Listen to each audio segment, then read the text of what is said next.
Bienvenidos a este espacio El Constituyente a través de las plataformas de radiotemuco.com, como lo es Facebook de Radio Temuco, YouTube de Radio Temuco y nuestra señal online.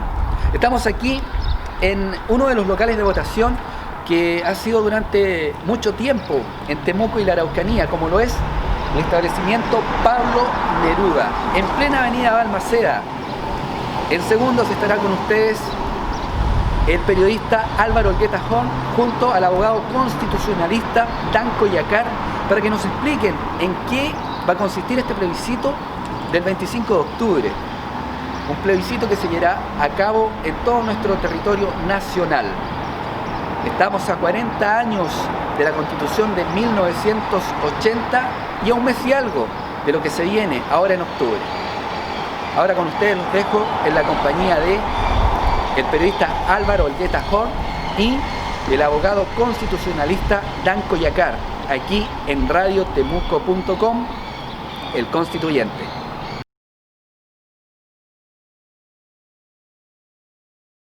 Danco, ¿y qué razón tienes tú respecto de esta posibilidad? Porque seguramente vamos a tener mayor nivel de certeza recién pasado una semana de las fiestas patrias, porque sí, la verdad es que hay harto riesgo y hay muchos llamados a que nos cuidemos para fiestas patrias porque se temen una masividad en contagios.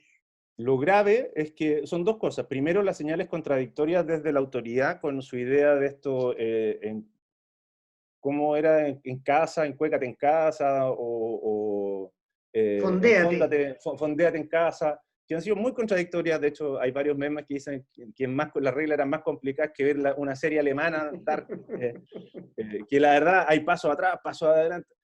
Pero sí, claro, mira, si tú te fijas yo creo que nos hemos puesto todos medios expertos en términos de estadística epidemiológica. Estadística, ¿eh? Sí, no, yo creo que con tantas cifras nos hemos transformado en expertos, pero si uno empieza a mirar para atrás cuando se produjeron los PIC se produjeron después de dos eventos sociales, o sea, eventos que son propios de nuestra sociedad. Uno es el Día de la Madre y el otro es el Día del Niño. Entonces, el 18, que son más días que, la verdad, nosotros los chilenos nos gusta celebrar nuestro 18 de septiembre con la familia, con los amigos, y como que nos olvidamos de los problemas. Esa es una de las gracias de la celebración del 18. Me da la impresión de que puede haber un aumento de casos. Espero que eso no suceda. Y lo segundo, que ya no tiene que ver con el gobierno, ¿no? Tiene que ver también con la responsabilidad individual de cada uno de nosotros. Yo no sé si te pasa, pero de repente cuando uno abre la cabeza, o sea, abre la ventana y mira hacia el exterior, termina preguntándose, porque, o sea, si la gente, no sé, no entiende, no aprende. Te lo comento porque ayer salí a andar en bicicleta enmascarillado como corresponde, con guantes, y me encuentro aquí cerca del estadio con una bandada de cabros jóvenes, digamos, más jóvenes que uno, todos haciendo ejercicio, pero sin mascarilla, no había distanciamiento. Entonces tú decís, bueno, parece que no nos tomamos en serio lo que está pasando. Lo importante no es ese cabro, digamos, lo importante es que ese cabro es vector, o sea, puede transmitirle a sus papás, a su mamá. Y eso es una cuestión que ya no depende del gobierno, depende de la conciencia que cada uno tiene. Y desafortunadamente vivimos en una sociedad que es muy individualista, donde estas cosas parecen no importar nada. Entonces, ese es mi temor, digamos. Comparto contigo, pero fíjate que yo quisiera agregar que también hay una responsabilidad de nuestras autoridades, porque cuando se entregan mensajes que son tan ambivalentes, evidentemente que la población poco entonces escucha. Si ya con las características que tú mencionas y que yo comparto, somos una sociedad bastante individualista y pareciera ser que nos importa muy poco lo que le está pasando a nuestro prójimo, es decir, a nuestro próximo. Y a nuestros viejos. Si ya está ocurriendo eso, imagínate cuando tenemos mensajes que son bastante ambivalentes. Yo creo que también hay una cuota de responsabilidad ahí y esperemos que eso se mejore y esperemos también que nuestras propias conciencias sean las que vayan disminuyendo las probabilidades o los riesgos de contagio. Pero bueno, ese es un tema que está presente. Está presente. Lo veremos recién. Cualquier análisis. Claro. Recién transcurrido una semana después del 18 de septiembre, vamos a ver cómo está el alza de los contagios y qué medidas se pudieran tomar, y esperemos no lleguemos a una medida tan extrema como la de nuevamente suspender este proceso plebiscitario. Pero, Danco, yo te quiero consultar para ir entrando en terreno. Dale, me pasa que como nunca en alguna elección siento que el nivel de demonización que hay en este proceso es tremendo, como también de una condición idílica después del proceso si se aprobara. Entonces, mira, he leído memes, he escuchado comentarios, incluso de dirigentes políticos, como que si gana el apruebo se viene Chilezuela, que ya es famoso, que el país se va a convertir en un caos, que no sirve de nada aprobar, que no sirve de nada una nueva constitución, y por otro lado, como que si gana el apruebo, vamos a tener hasta alzas de sueldo. claro. ¿Qué tan así es eso? Ojalá sea verdad lo del alza de sueldo, creo que sería genial establecer lo del alza de sueldo en la Constitución, pero no es así. A ver, aquí hay dos factores. Primero, vamos por partes, como dicen los carniceros. Primero sobre la demonización y las campañas del terror o las campañas de la virtud. La verdad, eso forma parte de nuestra idiosincrasia política. Si quieres, recuerda no es cosa de ir tan lejos, pero recuerda la campaña del actual presidente con la idea de Chilezuela, pero vámonos un poquito más atrás, vámonos a la campaña del plebiscito del 88, que tal vez es como el hito más cercano o que se parece más. Te recordarás, digamos, la campaña sistemática, campaña del terror, de la vuelta al marxismo, de la vuelta a los años de la UP, las colas, en fin, toda esa faramalla que apostó, digamos, la opción no, que finalmente terminó siendo derrotada de manera categórica y aplastante en las urnas. La opción gente tiende sí. a comprarse. La opción sí. Claro. La gente tiende a... ese tipo de mensajes puede generar algún efecto en determinados sectores, pero los estudios dan cuenta de que esos sectores que son más receptivos son aquellos que ya están convencidos. Es muy difícil convencer a gente que está en la duda o dar vuelta con ese tipo de mensajes. Efectivamente, tienen cierto impacto, pero es un impacto menor, que no decide finalmente el resultado de una elección. En el caso de elecciones estrechas, como la elección del presidente Piñera, ese factor, el factor de Chilezuela, tuvo un punto relevante que permitió que 4 puntos que usualmente iban para un lado terminaron en otro, 4. Todo parece indicar, si es que las encuestas nos dicen algo, nos reflejan algo, creo que no está bien, es que la opción apruebo es mayoritaria, pero mayoritaria, cuando te digo mayoritaria, es sobre el 70%. No hay ninguna estadística, no hay ninguna encuesta, salvo aquellas pagadas por la otra opción, que digan lo contrario. La diferencia va a ser bastante contundente a favor de la prueba. Esa es mi percepción y de todos los antecedentes que he podido ver. En consecuencia, no creo que este tipo de campañas tenga algún impacto en el electorado, salvo en aquel que ya está convencido. Eso es como un dato duro, digamos. Respecto de lo segundo es esta idea de qué nos espera con el cambio constitucional. Creo que lo conversamos en algún minuto hace algunos meses atrás, de que estas materias, en estas materias, cuando hablamos de cambios estructurales, se suele caer en algo que los gringos bautizaron como el fetichismo institucional o fetichismo constitucional. Que consiste básicamente en que la Constitución deja de ser un texto para transformarse en algo mitológico, talismánico, que nos va a transformar de un momento a otro, nos va a transformar en Chile en Dinamarca. Eso es imposible. Las constituciones no hacen eso. Lo que hacen las constituciones es simplemente regular la distribución de poder y reconocer los derechos de los individuos que conforman la sociedad, los derechos políticos de los individuos que conforman la sociedad. Eso es una constitución en términos simples. La constitución no te va a transformar ni en Venezuela y no te va a transformar tampoco en Suiza o en Dinamarca al día siguiente de su dictación. Creer lo contrario es una falacia. De acuerdo, Danco, pero a tu juicio, si esto no es, o sea, por supuesto que es relevante, pero que sí, claro. no tiene este efecto tan demoledor que algunos pueden anunciar, ¿por qué entonces a tu juicio, crees que se está generando este ambiente, esta idea de que o la destrucción completa o el Edén? ¿Por qué? ¿Por A qué ver, estos sectores están tan ocupados en llevarnos a creer esta situación o demonizada o idílica, idílica? a ver, yo creo que hay ciertas minorías polarizadas en este país, y eso nos hemos dado cuenta, desafortunadamente, de manera cada vez más frecuente. Hay un principio en ciencia política que dice que el que tiene el poder no lo quiere perder, evidentemente. En consecuencia, aquellos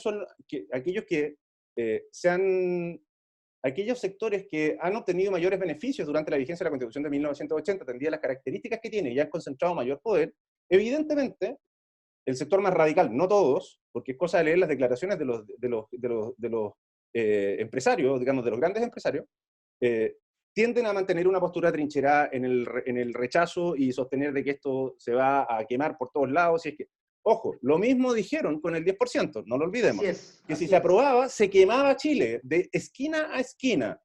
Bueno, un mes después nos damos cuenta todos los beneficios que nos trajo el 10%. Subió los índices de productividad, las ventas, se dispararon las inversiones. Es decir, ojo con esos discursos son falsos, son interesados, no hay ningún dato detrás de ellos. Para aquellos que, a ver, por el otro lado, para aquellos que dicen de que esto que nos vamos a transformar en Dinamarca o en una suerte de paraíso socialista o utópico, por supuesto, detrás de eso hay una suerte de proyecto, me da la impresión que hay una suerte de proyecto inconcluso y de cierta nostalgia de otras épocas, de épocas pasadas, medias trasnochadas, de que ven la oportunidad histórica, la coyuntura histórica para generar las condiciones, ¿te acuerdas de esa palabra? Para generar las condiciones que permitan que un determinado sector de la sociedad se haga del poder popular. La verdad, este es un país, a ver, yo quiero desmitificar esto, este es un país, todo lo da cuenta, todas las estadísticas, todas las votaciones, este es un país con un gran sector medio en términos políticos, ¿sí? Que la verdad no les gustan mucho los cambios muy radicales, ni tampoco mantener las cosas como están. O sea, hay una valoración de lo que se ha alcanzado, pero también, junto con esa valoración, hay un deseo, y la pandemia ha servido mucho para esto, hay un deseo en mejorar las condiciones. Y mira, y te lo engancho con lo siguiente. ¿Quiénes hemos pagado los costos de la pandemia? Los trabajadores. Es nuestro 10%. ¿Sí? A quienes se les suspendió el contrato, ¿con qué dinero se les está pagando la remuneración? Con su propio dinero. Así es. El Estado ha sido sumamente ineficiente al momento de resolver los problemas. ¿Cuándo vino a reaccionar el gobierno? Y porque, ojo, en gran medida la Constitución lo amarra a hacerlo, vino a reaccionar cuando ya era tarde, 5 meses después. Solo una cosa, para hacer memoria y engancharlo con la idea de por qué es relevante el cambio constitucional. ¿Te acuerdas cuando el gobierno dio un salvataje al principio? Esto fue el primer mes o segundo mes, incluso hizo un acuerdo el ministro Briones, que consistía en un salvataje para las empresas medianas y pequeñas, la Afogape, no me acuerdo cómo se llama, y le traspasó el dinero a los bancos, y bajo ciertas condiciones privilegiadas. ¿Qué hicieron los bancos? Aplicaron las reglas, aplicaron las medidas, aplicaron los criterios de un préstamo de mercado. Y apareció el ministro Briones pidiéndole, por favor, un ministro pidiéndole con plata estatales, por favor, a un banco. O sea, ¿y por qué le pide por favor? O sea, yo presumo la buena intención. Porque no puede hacer más que pedirle por favor. No tiene las medidas legislativas o los dispositivos constitucionales para obligar a los bancos a hacer determinada acción con la plata nuestra. Otra cosa, cuando el exministro Mañalich le pedía a los laboratorios, a las cadenas farmacéuticas, que por favor le vendieran las mascarillas y los artículos de higiene a la gente al precio normal, bajo y argumenta como única opción, le dice, si no, aquí vamos a empezar a hablar de requisiciones, que es la única alternativa que le permite. Entonces, claro, efectivamente la pandemia lo que ha hecho es desnudar las falencias que tiene el Estado construido bajo la Constitución de 1981. De 1980, perdón, entra en vigencia en 1981. Entonces, para mí esto ha sido una suerte de experimento, y en realidad una suerte de experimento un poco macabro, pero experimento al fin, digamos, de ver cuáles son los límites que tiene la Constitución. O sea, ¿qué es lo que permite hacer al Estado y qué es lo que no le permite hacer al Estado? Y creo que estas falencias han quedado desnudadas en estos 5 o 6 meses que llevamos en pandemia. El Estado no puede hacer nada más. Y no porque no quiera, no es que haya mala fe. No tiene las herramientas legales ni constitucionales para hacerlo. Eso, así de simple. Y eso requiere, si queremos un Estado que se preocupe de las personas, necesitamos una modificación constitucional relevante. Eso. Y por eso es tan importante estas conversaciones, Danco, porque fíjate tú que no son pocas las personas que creen que han recibido la ayuda del gobierno No, cuando en realidad lo que están haciendo es ocupar sus propios seguros así es. que les corresponden a los trabajadores. Pero tenemos un mundo publicitario de comunicaciones que lleva a entender esto y que, como tú bien lo dices, no es que el gobierno en este caso no lo quiera, sino que no tiene las herramientas para poder No tiene. forzar a otras cosas. Y por otro lado, llama harto la atención que en tan solo 2 meses de una situación crítica estuviéramos tan complicados, porque significa entonces que el Estado no tenía muchos recursos para enfrentar una situación catastrófica como esta. Y también se desnuda esa situación y que probablemente una constitución nos lleva a preocuparnos de eso. Sería bueno que si gana el apruebo, si es que gana, se pudiera entender también el tema de lo que está pasando y lo que está ocurriendo para poder mejorar aquellas condiciones y apoyar a los gobiernos con un Estado un poco más fortalecido. Por lo menos eso es lo que yo pienso. O sea, yo creo que esta es la oportunidad para pasar de un Estado subsidiario como el que tenemos hoy día. Yo estoy a favor de la prueba, o sea, así lo digo. De un Estado subsidiario, es decir, donde un Estado se retrae y le deja el funcionamiento de las instituciones, el funcionamiento de la sociedad, el funcionamiento de la política y de la economía a los privados, al sector privado, ¿sí? que es entendido bajo la lógica del principio de subsidiariedad negativa, es decir, yo no me meto, ¿sí? Yo Estado no me meto, a un principio de un Estado solidario o un Estado cooperativo, donde el Estado no solo entregue, no solo se inhiba, sino que actúe en aquellos casos en que tiene que actuar. O sea, no es posible que dependamos de las voluntades, de las buenas intenciones, que bueno que las haya, de sectores privados, de sectores energéticos o de sectores, hay otro tema, de sectores empresariales. Esto es responsabilidad del Estado. Mira, solo para ponerte un ejemplo, cuando a Chile, los chilenos nos encanta decir, mira, oye, en tal parte están haciendo una cosa fantástica. Sí, efectivamente lo hicieron en Nueva Zelanda, donde confinaron a todo el mundo en el primer mes, pero a todo el mundo le garantizaron que iban a percibir por lo menos por 3 meses el sueldo mínimo. Usted se encierra y no tiene ninguna razón para salir, ninguna, salvo cosas excepcionales, sin duda, no sé, una enfermedad grave, algo así. Pero no hay razones económicas para que usted salga, porque el Estado le está proveyendo. ¿Qué es lo que hicimos nosotros en ese mismo instante? Regalábamos cajas de mercadería, ¿te acuerdas o no? Sí. Regalábamos cajas de mercadería. Y un bono de 60.000 pesos para un para un quintil dentro de un quintil que era el 10% del 40%, ¿te acuerdas o no? Sí. Entonces, y le decíamos a la gente, no salga. Y después, más encima, los satanizábamos, porque si salían eran malas, personas malvadas. Compadre, esto nos ha permitido darnos cuenta cuánta gente trabaja en Chile de manera irregular, cuánta gente trabaja de manera sin contrato, cuánta gente trabaja en oficios que yo desconocía, o que probablemente todos desconocían. El colero. Yo no tenía idea de lo que era un colero. Ahora entiendo, el colero es el sujeto que está a la cola en la feria. O sea, ese sujeto vende y come en el día. ¿Cómo yo le voy a decir que se confine? O sea, ¿y el Estado qué es lo que puede hacer? Nada, le da un bono de 60.000 pesos. Chuta, espectacular. Así, ¿cómo logramos esta cuestión? O sea, no se puede. ¿Y por qué lo hace? Porque lo único que puede hacer el Estado es eso. Eso es lo que le permite la actual Constitución. No se puede hacer otra cosa. Por eso termina la ayuda en una caja. ¿Te fijas? Entonces, bueno, ya eso, si tú le sumas ciertas descoordinaciones en las entregas, bueno, tienes un panorama bastante tétrico, ¿no? O sea, imagínate lo que significa la logística para repartir millones de cajas. O sea, el tiempo que demanda eso, los traslados, en fin. Pero bueno, más allá de la poca oportuna ayuda que se generó, lo importante es que en este proceso que se nos viene ya muy próximo, tengamos la mayor cantidad de información y no nos dejemos llevar también por estos aspectos como de que viene el caos o viene el Edén. ¿te fijas? Yo creo que es No súper viene importante que ninguna lo de las podamos dos decir. cosas. ¿Ah? Eso que quede Eso, claro. eso, No que viene, ninguna de las no dos viene cosas. ninguna de las dos cosas. Y eso vamos a seguir desarrollándolo en otros espacios de esta naturaleza, Danco, ¿no es cierto? Para no aburrir Así es. a nuestros teleespectadores, televidentes o En esta oportunidad, telespectadores, claro.